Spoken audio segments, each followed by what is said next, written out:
ചായയുടെ കൂടെ കഴിക്കാൻ പറ്റിയിട്ടുള്ള വളരെ ടേസ്റ്റി ആയിട്ടുള്ള ഒരു 4 മണി പലഹാരമാണ് കേട്ടോ ഞാനിന്നിവിടെ തയ്യാറാക്കിയിരിക്കുന്നത്. വളരെ പെട്ടെന്ന് തയ്യാറാക്കാൻ പറ്റുന്ന ഒരു 4 മണി പലഹാരം കൂടിയാണ്. നമുക്ക് നമ്മുടെ വീട്ടിലൊക്കെ ഉള്ളതാണ് ഉരുളക്കിഴങ്ങ് വെച്ചിട്ട് നല്ല ടേസ്റ്റി ആയിട്ട് ഉണ്ടാക്കിയെടുക്കാൻ പറ്റുന്ന ഈ സ്നാക്സ് എന്താണെന്ന് നോക്കാം. ബോണ്ടയാണ് ഞാനിവിടെ തയ്യാറാക്കിയിരിക്കുന്നത്. ബോണ്ട എങ്ങനെ തയ്യാറാക്കുന്നതെന്ന് നമുക്ക് നോക്കാം. അതിന് വേണ്ടിയിട്ട് ഞാനിവിടെ 4 ഉരുളക്കിഴങ്ങാണ് നന്നായിട്ട് ഉപ്പും അതുപോലെ തന്നെ മഞ്ഞളും ചേർത്തിട്ട് പുഴുങ്ങിയെടുത്തിരിക്കുന്നത്. നന്നായിട്ട് വേവിച്ചെടുക്കാം. ഞാനിപ്പോൾ ഇവിടെ നന്നായിട്ട് വേവിച്ചെടുത്തിട്ടുണ്ട്. അതൊന്ന് സ്മാഷർ ഉപയോഗിച്ച് നന്നായിട്ടൊന്ന് ഉടച്ചെടുത്തിട്ടുണ്ട്. ആദ്യം തന്നെ നമുക്ക് ഒരു കടായി ഞാനിവിടെ വെച്ച് ചൂടാക്കിയിട്ടുണ്ട്. അതിലേക്ക് ഒരു 2 ടേബിൾ സ്പൂൺ വെളിച്ചെണ്ണ ചേർത്ത് കൊടുത്തിട്ടുണ്ട്. വെളിച്ചെണ്ണ നന്നായിട്ട് ചൂടായിട്ട് വരുമ്പോൾ 1 ടേബിൾ സ്പൂണോളം ഇഞ്ചി വെളുത്തുള്ളി പേസ്റ്റാണ് ചേർത്ത് കൊടുത്തിരിക്കുന്നത്. ഇഞ്ചി വെളുത്തുള്ളി ചെറുതായിട്ട് അരിഞ്ഞതായാലും മതി. ഇനി അതിലേക്ക് ഒരു 4 പച്ചമുളക് ചേർത്ത് കൊടുത്തിട്ടുണ്ട്. പച്ചമുളക് ചെറുതായിട്ട് അരിഞ്ഞിട്ട് അതും ഇതിലേക്ക് ചേർത്ത് കൊടുത്തിട്ടുണ്ട്. പച്ചമുളക് നന്നായിട്ടൊന്ന് മൂത്തിട്ട് വരുന്നത് വരെ നന്നായിട്ടൊന്ന് വഴറ്റിയിട്ട് കൊടുക്കുക.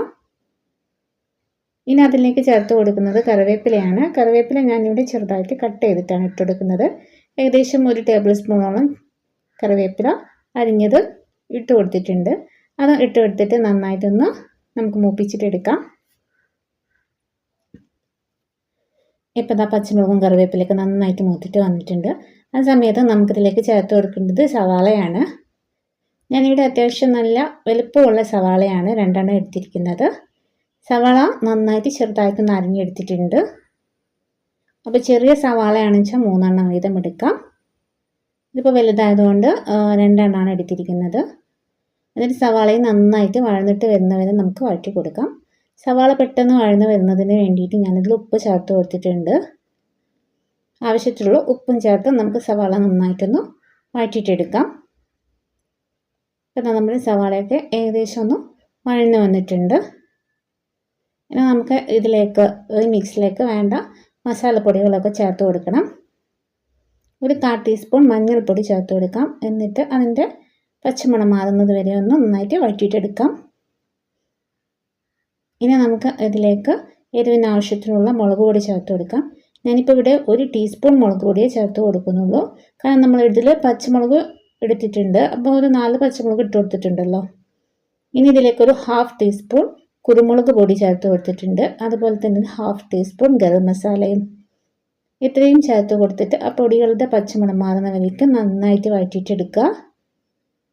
ഇനി നമുക്കിതിലേക്ക് ചേർത്ത് കൊടുക്കേണ്ടത് നമ്മുടെ ഇവിടെ പുഴുങ്ങി പൊടിച്ച് വെച്ചിരിക്കുന്ന ഉരുളക്കിഴങ്ങാണ്. കിഴങ്ങും കൂടി ഇതിലേക്ക് ചേർത്ത് കൊടുത്തിട്ട് നന്നായിട്ട് തന്നെ നമുക്കത് മിക്സ് ചെയ്തിട്ട് കൊടുക്കാം. അപ്പോൾ ഉള്ളിലേക്ക് നന്നായിട്ട് വഴന്ന് വന്ന് മസാലപ്പൊടികളൊക്കെ നന്നായിട്ട് പിടിച്ച് വന്നിട്ടുണ്ട്. ഇതിലേക്കാണ് നമ്മൾ ഉരുളക്കിഴങ്ങ് വേവിച്ച് വെച്ചത് ചേർത്തത്. ഉരുളക്കിഴങ്ങ് നമുക്ക് ആദ്യം തന്നെ ഇങ്ങനെ മഞ്ഞളും ഉപ്പൊക്കെ ഇട്ട് വേവിച്ച് വെച്ചാൽ നമുക്ക് പെട്ടെന്ന് തന്നെ ഇതിലേക്ക് ഉടച്ച് ചേർക്കാവുന്നതാണ്. ഇപ്പോൾ എല്ലാം ചേർത്ത് നന്നായിട്ട് ആ മസാല ഇവിടെ മിക്സ് ചെയ്ത് വെച്ചിട്ടുണ്ട്. ഇനി നമുക്ക് ബാറ്റർ തയ്യാറാക്കാം. ഞാനിവിടെ 1 കപ്പ് കടലമാവാണ് ഇട്ട് കൊടുത്തിരിക്കുന്നത്. അതിലേക്ക് 2 ടേബിൾ സ്പൂൺ അരിപ്പൊടിയും ആവശ്യത്തിനുള്ള ഉപ്പും ചേർത്ത് നന്നായിട്ട് തന്നെ മിക്സ് ചെയ്യാം. 1 കപ്പ് കടലമാവാണ് എടുത്തിരിക്കുന്നത്. 2 ടേബിൾ സ്പൂൺ അരിപ്പൊടി, പിന്നെ അതിലേക്ക് ഒരു നുള്ള് മഞ്ഞൾപ്പൊടിയും അതുപോലെ തന്നെ 1 ടീസ്പൂൺ കാശ്മീരി മുളക് പൊടിയാണ് കേട്ടോ ചേർത്ത് കൊടുത്തിരിക്കുന്നത്. നല്ലൊരു കളറിന് വേണ്ടിയിട്ടാണ് അത്രയും ചേർത്ത് കൊടുത്തിരിക്കുന്നത്. എന്നിട്ട് നമുക്ക് ആവശ്യത്തിനുള്ള വെള്ളം ചേർത്ത് കൊടുക്കാം. വെള്ളം ചേർത്ത് കൊടുത്ത് നമ്മുടെ ബാറ്റർ ഒന്ന് റെഡിയാക്കിയിട്ട് എടുക്കണം. ബാറ്റർ ഓവർ ലൂസായി പോകരുത്, അതുപോലെ തന്നെ ഓവർ തിക്കാവും വേണ്ട. ഞാനിപ്പം ഇതിലേക്ക് കുറച്ച് ബേക്കിംഗ് സോഡ ചേർത്ത് കൊടുത്തിട്ടുണ്ട്. അത് തികച്ചും ഓപ്ഷണലാണ്, കയ്യിലുള്ളവർ മാത്രം ചേർത്താൽ മതി. ഇപ്പം നമ്മളിവിടെ തയ്യാറാക്കി വെച്ചിരിക്കുന്ന നമ്മുടെ മിക്സ് നന്നായിട്ടൊന്ന് ഉരുട്ടിയെടുക്കാം. നമുക്ക് വേണ്ട ഷേപ്പിൽ ഉരുട്ടിയെടുക്കാവുന്നതാണ്. ഞാനിപ്പോൾ ഇങ്ങനെയാണ് ഉരുട്ടിയെടുത്തിരിക്കുന്നത്. ഇതിലും വലുതായിട്ടൊക്കെ ഉരുട്ടിയെടുക്കാൻ പറ്റും കേട്ടോ. ഞാനിപ്പോൾ മാക്സിമം എന്നെക്കൊണ്ട് കഴിയുന്നത് പോലെ ഇതുപോലെ ഉരുട്ടിയെടുത്തിട്ടുണ്ട്. ഇപ്പോൾ ഇതാ നമ്മളിതിൽ മുക്കി പൊരിക്കാനുള്ള ബാറ്ററും റെഡി ആയിട്ടുണ്ട്. അതുപോലെ തന്നെ നമ്മുടെ ഉരുളക്കിഴങ്ങിൻ്റെ ഉള്ളിയുടെയൊക്കെ മിക്സും റെഡി ആയിട്ടുണ്ട്. എല്ലാം നന്നായിട്ട് ഇവിടെ ഉരുട്ടി വെച്ചിട്ടുണ്ട്. ഇനി നമുക്കിതൊന്ന് ഫ്രൈ ചെയ്തെടുക്കുകയേ വേണ്ടുള്ളൂ. ഫ്രൈ ചെയ്തെടുക്കുന്നതിന് വേണ്ടിയിട്ട് ഞാനിപ്പോൾ ഇതാ ഇവിടെ ഒരു കടായി വെച്ച് കൊടുത്തിട്ടുണ്ട്. അതിലേക്ക് വെജിറ്റബിൾ ഓയിലാണ് ചേർത്ത് കൊടുത്തിരിക്കുന്നത്. എന്നിട്ട് നമുക്കിതാ ഇവിടെ ഉരുട്ടി വെച്ചിരിക്കുന്ന ഓരോ ഉരുളയെടുത്തിട്ട് ഈ ബാറ്ററിൽ ഡിപ്പ് ചെയ്തിട്ട് ഇട്ട് കൊടുത്തിട്ടുണ്ട്. ഇനി നമുക്കിത് വേവുന്നതിനനുസരിച്ചിട്ട് തിരിച്ചു മറിച്ചൊക്കെ ഇട്ട് കൊടുക്കാവുന്നതാണ്. ഇപ്പോൾ ഇതാ ഒരു ഭാഗമൊക്കെ നന്നായിട്ട് മുരിഞ്ഞ് വന്നപ്പോൾ ഞാൻ തിരിച്ചിട്ടിട്ടുണ്ട്. ഇനി അതുപോലെ തന്നെ മറു സൈഡും നന്നായിട്ട് മുരിഞ്ഞിട്ട് വരുമ്പോൾ നമുക്ക് ഒന്നുകൂടി ഒന്ന് മറിച്ചിട്ട് കൊടുക്കാം. നല്ല ക്രിസ്പി ആയിട്ടൊന്ന് കിട്ടുന്നതിനാണ്. പുറം ഭാഗം നന്നായിട്ട് ക്രിസ്പിയായി കിട്ടും, പക്ഷേ ഉള്ളിൽ നല്ല സോഫ്റ്റ് ആയിരിക്കും. പിന്നെ അതിൻ്റെ മിക്സൊക്കെ വളരെ ടേസ്റ്റി ആയിരിക്കും കേട്ടോ, അതിൻ്റെ ഉള്ളിലുള്ള മിക്സൊക്കെ. ഇപ്പോൾ അത് ആദ്യത്തത് റെഡി ആയിട്ട് വന്നിട്ടുണ്ട്. അപ്പം ഞാനിത് എണ്ണയിൽ നിന്ന് കോരിയെടുക്കുകയാണ്. ഇനി ഇതുപോലെ തന്നെ നമുക്ക് അടുത്തതും തയ്യാറാക്കി എടുക്കാവുന്നതാണ്. ഇതിൽ ബാക്കി വരുന്നതൊക്കെ നമുക്കൊന്ന് കോരിയെടുക്കണം. ഇപ്പോൾ ഇതാ അടുത്ത ബാച്ചും ഞാൻ ഇട്ട് കൊടുക്കുകയാണ്.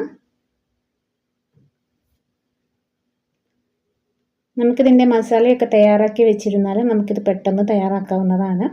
ഉരുളക്കിഴങ്ങൊക്കെ ആദ്യം പുഴുങ്ങി വെച്ചിരിക്കുകയാണെന്ന് വെച്ചാൽ നമുക്ക് പെട്ടെന്ന് തന്നെ ഉള്ളിയൊക്കെ വഴറ്റിയിട്ട് ഇത് തയ്യാറാക്കാവുന്നതാണ്. ഇപ്പോൾ ദാ എൻ്റെ ബോണ്ട ഇവിടെ റെഡി ആയിട്ടുണ്ട്. ഉരുളക്കിഴങ്ങ് കൊണ്ട് വളരെ ടേസ്റ്റി ആയിട്ടുള്ള ബോണ്ടയാണ്. നമ്മുടെ വീട്ടിലുള്ള ഇൻഗ്രീഡിയൻസ് ആണ്. അപ്പോൾ ഉരുളക്കിഴങ്ങ് വെച്ചിട്ട് ഇതുപോലെയുള്ള ബോണ്ട തയ്യാറാക്കിയിട്ടില്ലെങ്കിൽ ഇതുപോലെ ഒന്ന് തയ്യാറാക്കി നോക്കുക. അതുപോലെ തന്നെ വീഡിയോ ഇഷ്ടപ്പെടുകയാണെങ്കിൽ ലൈക്ക് ചെയ്യാനും സബ്സ്ക്രൈബ് ചെയ്യാനും കമൻറ്റ് ചെയ്യാനും ഒന്നും മറക്കരുത്. ഈ നേരത്തെ ചായയുടെ കൂടെ വളരെ ടേസ്റ്റി ആയിട്ടുള്ള ഒരു ഈവനിങ് സ്നാക്സാണിത്. അപ്പോൾ നെക്സ്റ്റ് വീഡിയോ ആയിട്ട് വീണ്ടും വരാം. Thank you.